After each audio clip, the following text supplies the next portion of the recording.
यानंतर पुढची आणखी एक महत्त्वाची आणि मोठी बातमी आता आपण बघूया। त्रिवेंद्रम ते मुंबई या विमानाच्या प्रसाधनगृहामध्ये धमकीचा मेसेज लिहिण्यात आल्याची माहिती मिळतेय।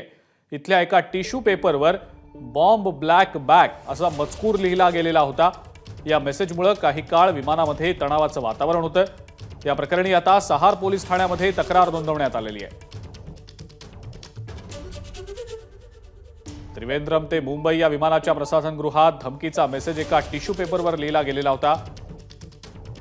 विमान लँड झाल्यानंतर तपास करण्यात आला, मात्र तपासानंतर काही संशयास्पद गोष्ट आढळलेली नाही अशी माहिती समोर येतेय।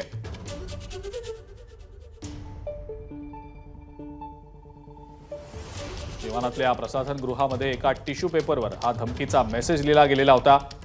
धमकीचा हा मेसेज आढळल्यानंतर विमानामध्ये काही काळ तणावाचं वातावरण होतं, मात्र विमान ज्या वेळेला लँड झालं त्यावेळेला तातडीनं संपूर्ण विमान पाहिलं गेलं। विमानामध्ये तपास करण्यात आला, कोणतीही संशयास्पद वस्तू यात आढळलेली नाही। एबीपी माझा, उघडा डोळे बघा नीट।